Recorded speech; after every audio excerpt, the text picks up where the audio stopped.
மஞ்சள் மஞ்சள் பொதுவா நல்ல காரியங்கள் ஸ்டார்ட் பண்றதுக்கு முன்னாடி இந்த மஞ்சள் எடுத்து வச்சு தான் ஸ்டார்ட் பண்ணுவாங்க. நம்ம வீட்டில் கூட நம்ம அம்மா அக்கா தங்கைகள் நமக்காக நாம நல்லா இருக்கணும்ன்றதுக்காக மஞ்சள் புடவை கட்டிக்கிட்டு தான் வேண்டிக்குவாங்க. அப்படி அந்த மஞ்சள்னாலே ஒரு தனி வைப்பு தாங்க. நம்ம கொடியில கூட அந்த வைப்ரண்டான அந்த எனர்ஜெட்டிக்கான அந்த மஞ்சள் இருக்குமே, அந்த மாதிரி மங்களகரமான மஞ்சள் விளையிற பூமி தான் இந்த ஈரோடு பூமி. இங்க வந்து மஞ்சளை பத்தி பேசாம வேற எங்க போய் பேசுறது? அது மட்டும் இல்ல, இங்க ஒரு மகத்தான ஒரு மனிதரை பத்தி நம்ம பேசியே ஆகணும். இந்த ஈரோடு மண் விவசாயத்துக்கும் பேர் போன மண். இங்க நடக்கிற அந்த விவசாயத்துக்கு மிக முக்கியமான ஒரு கவசமா இருக்கிறது என்ன தெரியுமா? காலிங்கராயன் அணை, காலிங்கராயன் கால்வாய். காலிங்கராயன் அணை கட்டினதுலையும் கால்வாய் வெட்டினதுலையும் உயிரான உணர்வு பூர்வமான நிறைய விஷயங்கள் இருக்குது. அப்படி அந்த ப்ராசஸ்ல அவர் அந்த அணை கட்டும் போதும் கால்வாய் வெட்டும் போதும் ரொம்ப சோர்வடைஞ்சிட்டாராம். அப்ப அவங்க அம்மா அதை பார்த்துட்டு சொன்னாங்களாம், மகனே காளிங்கா, தயிர் வித்த காசு தாழ்வாரம் வரைக்கும் இருக்குது, மோர் வித்த காசு முகுட வரைக்கும் இருக்குது, அதை எடுத்துக்கிட்டு போய் அணைய கட்டியா கால்வாய வெட்டியான்னு சொல்லி தைரியம் கொடுத்தாங்களாம். பெத்த அம்மா கொடுக்கிற அந்த தைரியம் இருக்கு பாருங்க, அதை தாண்டி வேற எதுவுமே கிடையாதுங்க. ஒரு மனுஷனால எதையும் சாதிச்சு காட்ட முடியும். அப்படி ஒரு தைரியத்தை தான் இப்ப நீங்க என்னுடைய அம்மா அக்கா தங்கைகள் நண்பா நண்பிகள் தோழர்கள் எல்லாரும் எனக்கு கொடுத்திருக்கிறீங்க. அதே தைரியத்தை, அதே துணையா என் கூட நிக்கிறீங்க. இதை எப்படி நம்ம பிரிச்சு விடலாம்? இதை எப்படி நம்ம கெடுக்கலாம்? என்னெல்லாம் அவதூறுகள் நம்ம விஜய் மேல சொல்லி மக்களை நம்ப வைக்கலாம்? என்னெல்லாம் சூழ்ச்சிகள் நம்ம விஜய் மேல பண்ணி மக்களை நம்ப வைக்கலாம்? இப்படி சூழ்ச்சிகளை மட்டுமே நம்பி பொழப்ப நடத்துற சில சூழ்ச்சிக்கார கூட்டங்கள் இதை தொடர்ந்து செஞ்சுக்கிட்டு தான் இருக்கு. ஆனா அவங்களுக்கு தெரியாது, இது இன்னைக்கு நேத்து வந்த உறவு இல்ல. கிட்டத்தட்ட 30-33 வருஷத்துக்கு மேல இருக்கிற உறவு. ஏன் நான் சினிமாவுக்கு வந்தப்போ எனக்கு வயசு 10, அப்பல இருந்தே இந்த உறவு ஸ்டார்ட் ஆகி போயிட்டு இருக்குன்னு அவங்களுக்கு தெரியாம போச்சு. அதனால என்ன பண்ணாலும், நீங்க என்ன ட்ரை பண்ணாலும், எல்லாத்தையும் விட்டுட்டு மக்களுக்காக வந்திருக்கிற இந்த விஜய மக்கள் ஒரு நாளும் கைவிட மாட்டாங்க. மக்கள் கூடவே நிக்கிறாங்க, கூடவே நிப்பாங்கன்னு அவங்களுக்கு தெரியாம போச்சு. என்னப்பா நிப்பீங்கல்ல? உங்களை நம்பிதாப்பா வந்திருக்கிறேன். அதான் இந்த சத்தம் தாங்க வாழ்நாள் பூரா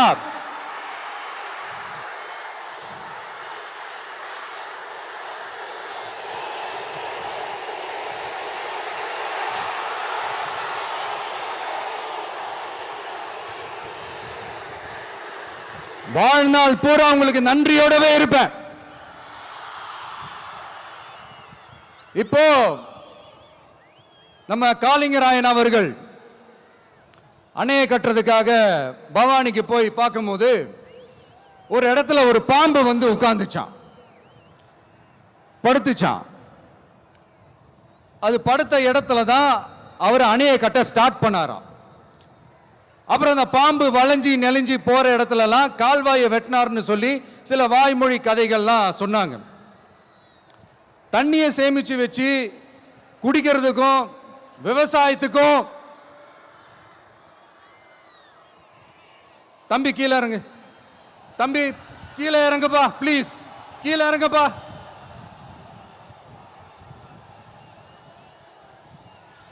ஓகே, தேங்க்யூ தேங்க்யூ. கீழே இறங்குங்க, கீழே இறங்குப்பா.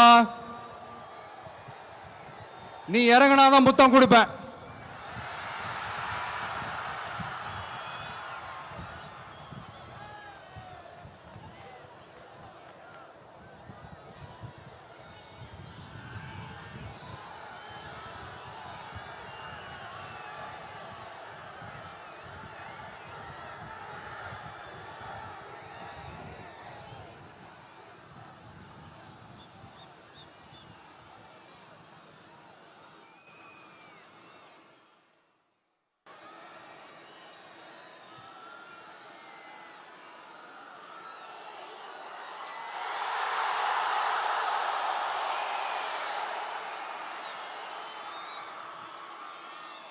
இப்படி தண்ணியை சேமிச்சு வச்சு குடிக்கிறதுக்கும் விவசாயத்துக்கும் வழி வகுக்கிறது எவ்வளவு பெரிய ஒரு நல்ல விஷயம்.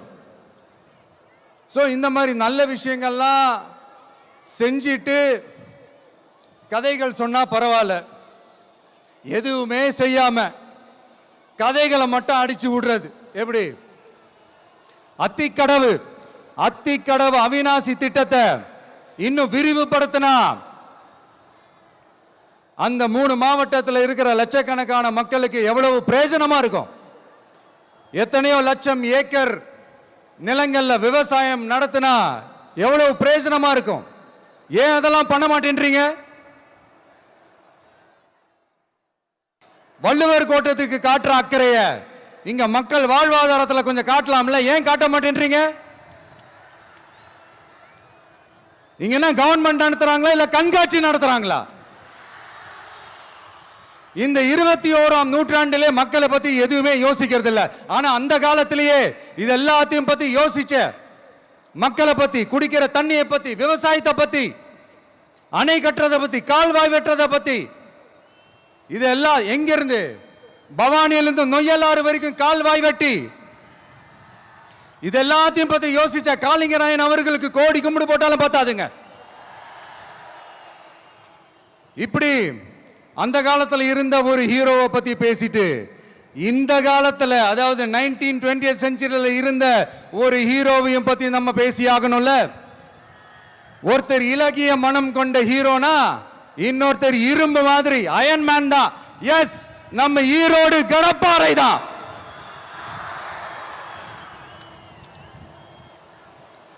ஒட்டுமொத்த தமிழ்நாட்டையே திருப்பி போட்ட சீர்திருத்த நெம்புகோல். ஈரோடு மாவட்டத்தில் பிறந்த அவர்தான் இந்தியாவுக்கே இடஒதுக்கீடு சம்பந்தமான அரசியல் சட்டத்தை திருத்தறதுக்காக போராட்டம் நடத்தினவர் யாரு? நம்ம தந்தை பெரியாரு. 100 வருஷத்துக்கு முன்னாடியே வகுப்பு வாரி பிரதிநிதித்துவம் வேணும்னு கேட்டவர். அன்னைக்கும் சரி இன்னைக்கும் சரி ஒரு ஆச்சரியத்தோட பார்க்கக்கூடிய ஒரு மனிதர், நம்மளுடைய கொள்கை தலைவர். அப்ப அண்ணாவும் எம்ஜிஆரும் யாரு? பெரியார் அவர்கள் கிட்ட இருந்து எங்களுக்கு தேவையான கொள்கைகளை எடுத்துக்கிட்டோம். அவரை ஃபாலோ பண்ற, அவரை வழிகாட்டி ஏத்துக்கிட்ட அண்ணா அவர்கள் கிட்ட இருந்தோம், எம்ஜிஆர் அவர்கள் கிட்ட இருந்தோம் தேர்தல் அணுகுமுறையை எடுத்துக்கிட்டோம். அண்ணாவும் எம்ஜிஆரும் தமிழ்நாட்டோட சொத்து. அவங்கள பயன்படுத்துறத பத்தி யாரும் இங்க கம்ப்ளைண்ட்லாம் பண்ண முடியாது. அண்ணா எங்களோடது, எம்ஜிஆர் என்னோடது, எங்களோடது, நீங்களா எடுத்துக்க கூடாது அப்படிலாம் யாரும் இங்க அழுதுட்டு இருக்க முடியாது, சொல்லிவிட்டேன். அதனால நாங்க ஒரு வழியில அரசியல் செஞ்சுக்கிட்டு போயிட்டு இருக்கிறோம். உங்களுக்கு தான் டிவிக்கு ஒரு பொருட்டே இல்லைல்ல, அப்புறம் ஏன் கதறீங்க? அப்புறம் ஆளாளுக்கு அங்க போயிட்டு இங்க போயிட்டு புலம்பி தள்ளிக்கிட்டு இருக்கிறீங்க. இது எப்படி இருக்கு தெரியுமா? எனக்கு பயம் இல்ல, எனக்கு பயம் இல்ல அப்படின்னு சத்தமா சவுண்ட் விட்டுக்கிட்டே சத்தமா பாட்டு பாடிக்கிட்டே இந்த நடுங்கிக்கிட்டே சின்ன பசங்க நடந்து போவாங்க. அந்த மாதிரி இருக்கு. முதல்ல மண்டையில இருக்கிற கொண்டைய மறைங்க சார்.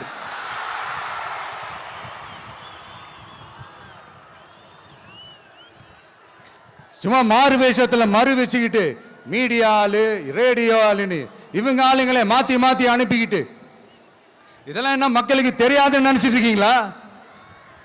மக்கள் எல்லாத்தையும் உன்னிப்பா கவனிச்சிட்டு இருக்காங்க. அதனாலதான் சொல்றேன், உங்களுக்கு நீங்க கொள்ளையடிச்சு வச்சிருக்கிற காசு தான் துணை. ஆனா எனக்கு என் மேல எல்லையில்லா பாசம் வச்சிருக்கிற இந்த மாசு தான் துணை.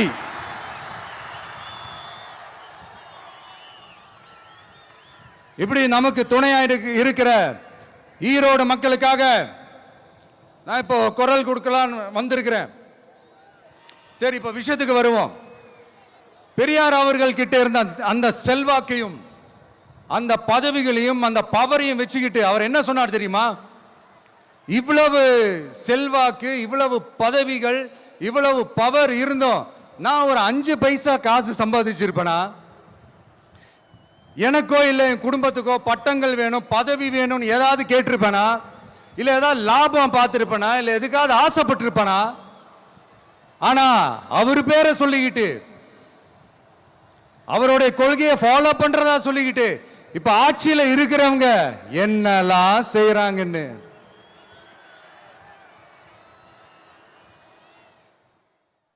அதனாலதான் சொல்றோம், பெரியார் பேரை சொல்லிக்கிட்டு தயவு செஞ்சு கொள்ளையடிக்காதீங்கயா, தயவு செஞ்சு கொள்ளையடிக்காதீங்க. அவரு பேரை சொல்லிக்கிட்டு பெரியார் பேரை சொல்லி கொள்ளையடிக்கிற இவங்க தான் நம்மளுடைய அரசியல் எதிரி. மக்களை நீங்க சொல்லுங்க, நம்மளுடைய அரசியல் எதிரி யாரு? நம்மளுடைய கொள்கை எதிரி யாரு? ரிப்பீட், நம்மளுடைய அரசியல் எதிரி யாரு? நம்மளுடைய கொள்கை எதிரி யாரு? உங்களுக்கு புரியுது இல்ல? எனக்கு அது போதும்யா, எனக்கு வேற எதுவுமே தேவையில்லை.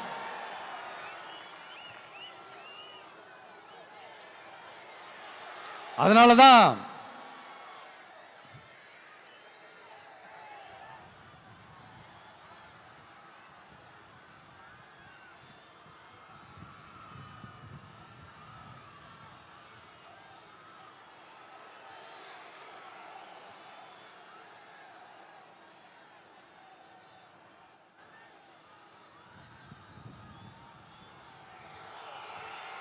உங்களுக்கு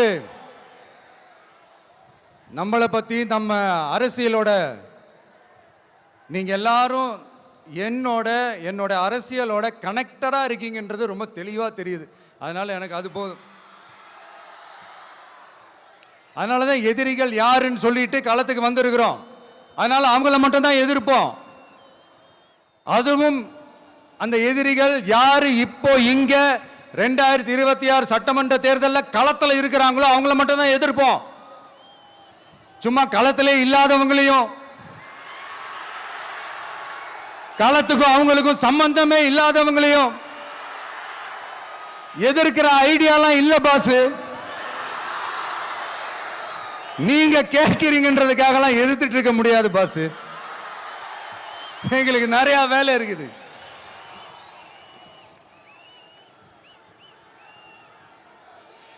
எத்தனை எத்தனை பொய்யான வாக்குறுதிகள். வந்த உடனே நீட்டை ரத்து செய்வோம், கல்வி கடனை ரத்து செய்வோம், கேஸ் சிலிண்டருக்கு மானியமா 100 ரூபாய் தருவோம், என்னெல்லாம் அடிச்சு விட்டுட்டு இன்னி வரைக்கும் கேட்கிறேன், இதெல்லாம் சொன்னாங்களே செஞ்சாங்களா? இவங்க எப்பவுமே இப்படிதான், சொல்றது ஒண்ணு செய்யறது ஒண்ணு. திமுகவும் பிரச்சனைகளும் ஃபெவிகால் போட்டு ஓட்டின ஃப்ரெண்ட்ஸ் மாதிரி ஒன்னிலிருந்து ஒன்னை பிரிக்கவே முடியாது. இப்போ ஈரோடு பகுதியில் இருக்கிற பிரச்சனையை பத்தி பேசுவோம்.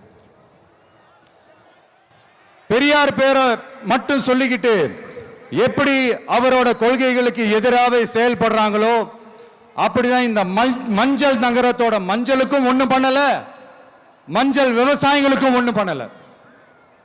ஆராய்ச்சி மையம், சிறப்பு மையம்னு கோடி கோடியா டெண்டர் விட்டாங்க, பேருக்கு கட்டிடத்தை கட்டினாங்க. ஆனா உலகமே போட்டி போட்டு வாங்குற மஞ்சளை மதிப்பு கூட்டி விற்பனை செய்ய, அதாவது அதோட வேல்யூ இன்க்ரீஸ் பண்ணி நம்ம விவசாயிகளுக்கும் இந்த மாவட்ட மக்களுக்கும் நன்மை செய்ய இதுவரைக்கும் என்ன செஞ்சிருக்காங்கன்னு யோசிச்சு பார்த்தா ஒரு பெரிய ஜீரோ தான். கரும்பு நெல்லுக்கு அரசாங்கம் விலை பிக்ஸ் பண்றாங்க, அதையும் ஒழுங்கா பண்றதில்ல. ஒவ்வொரு முறையும் பிரச்சனை. அங்க நெல் கொள்முதல் செய்யறதுல ஊழல். சரி, நாம கஷ்டப்பட்டு விளைய வச்சது வீணா போக கூடாதுன்னு நினைச்சு நம்ம விவசாயிகள் கேட்கிற லஞ்சத்தை கொடுத்தாலும் அதுக்கப்புறம் கூட அந்த கொள்முதல் ஒழுங்கா நடக்கிறது இல்லை. அதையும் தாண்டி ஏதோ ஒரு விலை விவசாயிகளுக்கு கிடைக்குது. அப்படிலாம் இல்லாம ஒழுங்கா நேர்மையா நம்ம மஞ்சளுக்கும் நியாயமான விலை பிக்ஸ் பண்ணி தரமான விதைகளை கொடுத்தா என்ன குறைஞ்சா போயிடுவாங்க? இதெல்லாம் யோசிக்கிறதுக்கு அவங்களுக்கு நேரமே இல்லை. 24/7 அவங்களுடைய யோசனை என்ன தெரியுமா? இந்த விஜயை எப்படி முடக்கலாம், தமிழக வெற்றி கழகத்தை எப்படியெல்லாம் முடக்கலாம், அப்படிதான் அவங்களுடைய சிந்தனையே 24/7. எத்தனையோ வருஷத்துக்கு முன்னாடி நம்ம காளிங்கராயர் நதிகளின் இணைப்புக்கு முன்னோடியா இருந்தார். பவானி ஆத்துல வர அதிகமான தண்ணீர் அணை கட்டி தேக்கி தண்ணீர் வறட்சியான பகுதிகளுக்கு அனுப்பினாரு.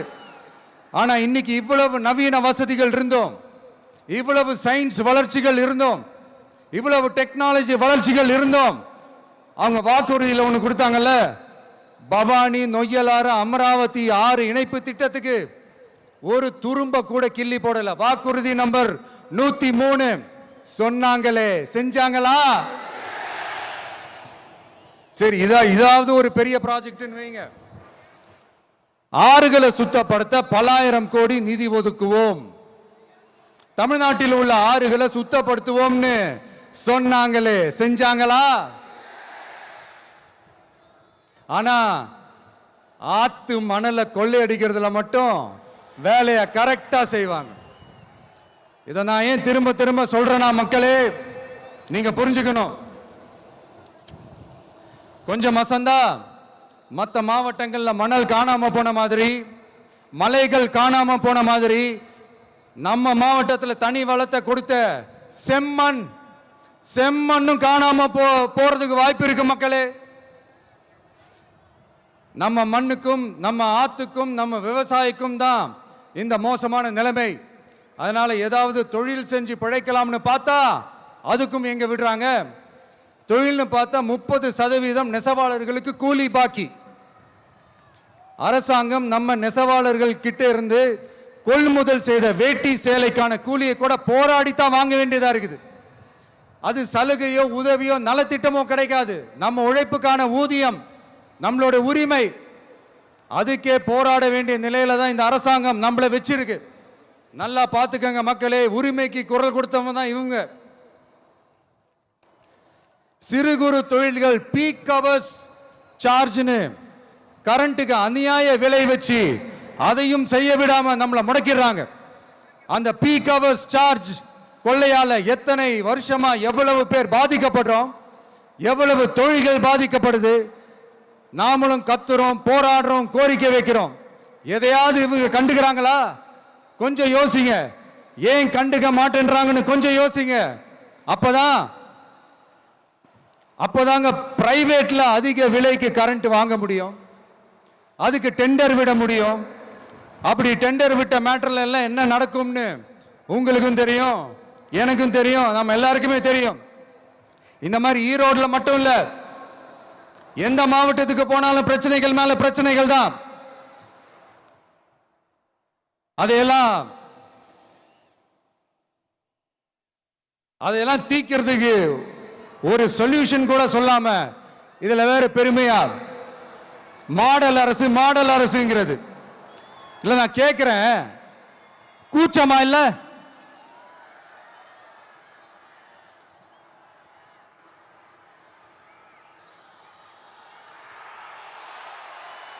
இதெல்லாம் கேட்டா அப்படியே நம்ம பக்கம் யூட்டர்ன் அடிச்சு வந்துருவாங்க. விஜய் என்ன அரசியல பேச மாட்டேன்றாரு, விஜய் என்ன சினிமா டயலாக் மாதிரி பேசுறாரு. விஜய்னா பஞ்சு டைலாக் பேசுறாரு, விஜய்னா 10 நிமிஷம் தான் பேசுறாரு, 9 நிமிஷம் தான் பேசுறாரு. நான் எத்தனை நிமிஷம் பேசினா உங்களுக்கு என்ன சார்? நான் எப்படி பேசினா உங்களுக்கு என்ன சார்? உள்ள விஷயம் என்னன்னு பாருங்க சார். ஒவ்வொரு மாவட்டத்துக்கும் போய் மக்கள் ஃபேஸ் பண்ற பிரச்சனைகளை எடுத்து பேசிட்டு இருக்கிறேன். பின்ன அது அரசியல் இல்லாம வேற எதுதான் அரசியல்? உங்களை மாதிரி தனிப்பட்ட முறையில் தரக்குறைவா அசிங்கமா பேசுறதுதான் அரசியல்னா அந்த அரசியல் நமக்கு வராது. வராதுன்னா நல்லாவே வரும்.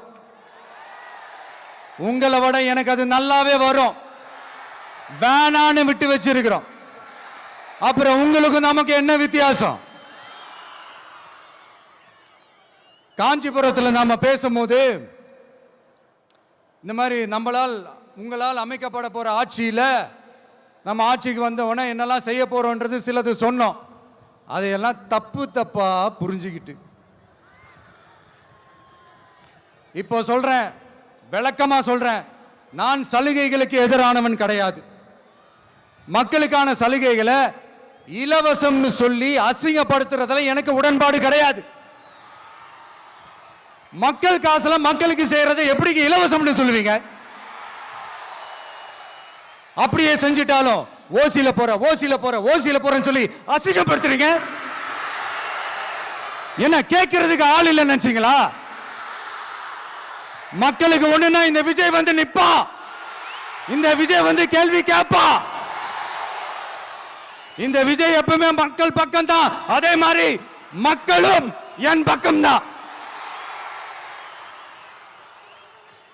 என் மக்கள் மானத்தோட மரியாதையோட கௌரவத்தோட வாழணும். என் மக்கள் யாருக்கும் கீழே கிடையாது.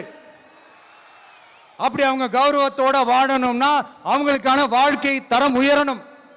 வாழ்க்கை தரம் உயரணும்னா அவங்களோட வாழ்வாதாரம் உயரணும். வாழ்வாதாரம் உயர்ந்தாதான் பொருளாதாரம் உயரும். பொருளாதாரம் உயர்ந்தாதான் வசதி வாய்ப்புகள் உயரும். இதெல்லாம் உயர்ந்தாலே ஆட்டோமேட்டிக்கா அவங்களோட வாழ்க்கை தரம், அவங்களுக்கான மரியாதை, அவங்களுக்கான கௌரவம் எல்லாமே உயரும். இதுக்கான வழிகள், அந்த சூழல்களை அந்த கவர்மெண்ட் அமைச்சு கொடுக்கணும். இதுக்கான அந்த திட்டங்களை செயல்படுத்தணும். இதெல்லாம் செஞ்சாதான் அந்த அரசாங்கம் ஒரு நல்ல அரசாங்கம். இதைத்தான் சொன்னோம்.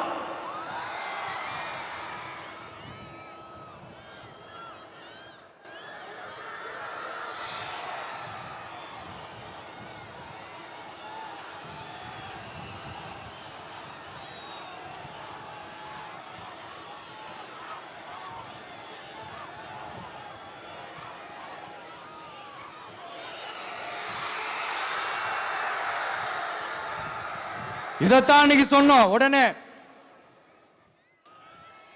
சொன்னா மட்டும் போதுமா? எப்படி செயல்படுத்துவீங்க? நாங்க என்ன வாயிலே வடை சுடுறதுக்கு டிஎம்கேவா? டிவிகேடா?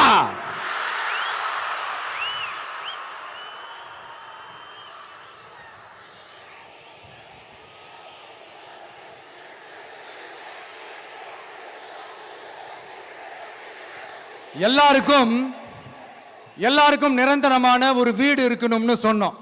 உடனே எங்க ஆட்சியிலே நாங்க எல்லாரும் வீடு கட்டி கொடுத்துட்டோமே அப்படிங்கிறது இல்ல. நான் கேட்கிறேன், இங்க உங்களை தான் கேட்கிறேன், இங்க வாடகைக்கு இருக்கிறவங்களே இங்க யாரும் இல்லையா?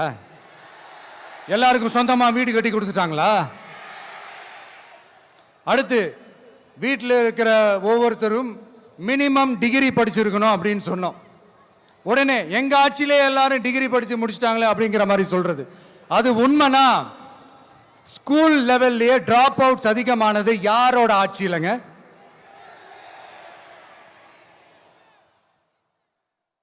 பசங்க பிள்ளைங்க யாரும் ஸ்கூல்ல சேரலன்னு சொல்லிட்டு எனக்கு தெரிஞ்சு 207 கவர்மெண்ட் ஸ்கூல்ஸ் மூடினது யாரோட ஆட்சியிலங்க? இதுல கல்வியில் சிறந்த தமிழ்நாடுன்னு டிராமா வேற. அடுத்து குடும்பத்தில் ஒருத்தருக்கு நிரந்தரமான வருமானம் வரணும், வேலை வாய்ப்பு கிடைக்கணும் அப்படின்னா நாங்க கொடுக்காத வருமானமா, நாங்க கொடுக்காத வேலையா அப்படிங்கிறது. எத்தனையோ லட்சம் காலி பணியிடங்கள் நிரப்புவோம்னு வாக்குறுதி கொடுத்துட்டு ஆட்சிக்கு வந்தீங்களே, எத்தனை லட்சம் காலி பணியிடங்களை நிரப்புனீங்க? அட்லீஸ்ட் 1 லட்சம் காலி பணியிடங்களாவது நிரப்புனீங்களா? இதெல்லாம் சொல்லிட்டு மக்களை ஏமாத்துறது யாரோட ஆட்சியிலங்க? அடுத்து ரொம்ப முக்கியமா பெண்களுக்கு பாதுகாப்பு இல்லை, சட்டம் ஒழுங்கு சரியா இல்லைன்னு சொன்னா தமிழ்நாட்டில் பெண்கள் பாதுகாப்பு தான் அதிகமா இருக்குதான். நீங்க சொல்லுங்க மக்களே, பெண்கள் பாதுகாப்பு இருக்கு, சட்டம் ஒழுங்கு சரியா இருக்கு? அவங்க சொல்றது உண்மையா? அவங்க சொல்றதை நீங்க ஏத்துக்கிறீங்களா? சத்தமா கேக்குதா சார்? இதுதான் ரியாலிட்டி, இதுதான் நிஜம். நம்மளுடைய ஆட்சியில சட்டம் ஒழுங்குல சமரசமே இருக்காது. அதனாலதான் இவ்வளவு ஸ்ட்ராங்கா சொல்றோம், தைரியமா இருங்க மக்களே. இந்த மாதிரி விஷயங்கள்லாம் நம்ம மக்கள் கிட்ட எடுத்து சொன்னா உடனே இந்த இது எடுத்துட்டு வந்துருவாங்க.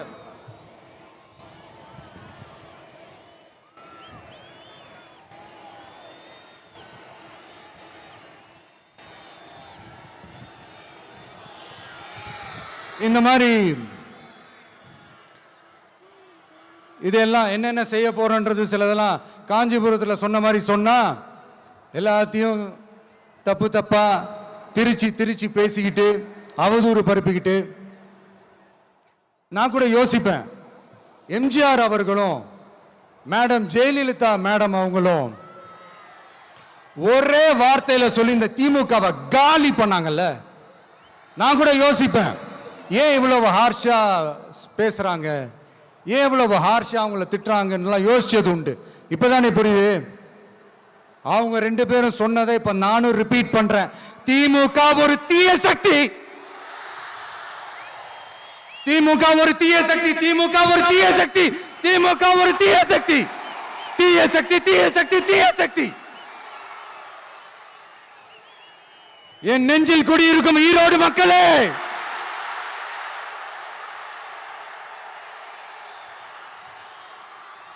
டிவிகே ஒரு தூய சக்தி. எப்படி?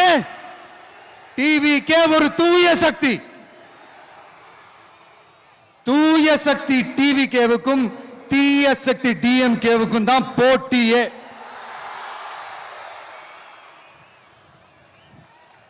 என்ன முடக்கலாம்னு நினைக்கிறீங்க, ஆனா இந்த சத்தத்தை ஒரு நாள் உங்களால முடக்க முடியாது.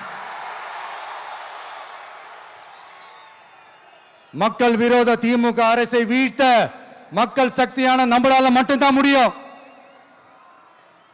அண்ணன் செங்கோட்டையன் அண்ணன் அவர்கள் நம்ம கூட வந்து சேர்ந்தது நமக்கு ஒரு மிகப்பெரிய ஒரு பலம். அந்த மாதிரி செங்கோட்டையன் அண்ணன் அவர்கள் மாதிரி இன்னும் நிறைய பேர் வந்து சேர இருக்கிறாங்க.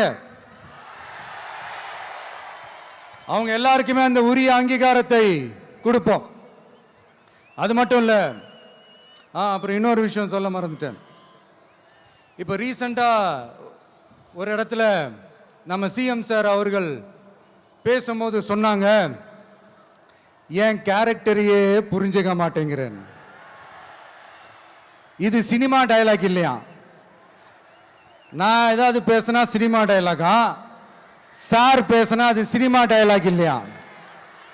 சிலப்பதிகாரத்திலிருந்து எடுத்ததா அந்த லைன், என் கேரக்டரையே புரிஞ்சிக்க மாட்டேன்றது. உங்களை எப்படி தான் சார் புரிஞ்சுக்கிறது? எந்தெந்த விஷயத்துலலாம் சார் உங்க கேரக்டர் நாங்கள் புரிஞ்சுக்கிறது? அதையும் நீங்களே சொல்லிட்டீங்கன்னா கொஞ்சம் நல்லா இருக்கும் சார். சட்டம் ஒழுங்குல நாடே சந்தி சிரிக்குது, அதுலையா? பெண்கள் பாதுகாப்புல நாடே சந்தி சிரிக்குது, அதுலையா? பொய் வாக்குறுதிகளா கொடுத்து ஏமாத்தி ஆட்சிக்கு வந்தீங்களே, அதுலையா?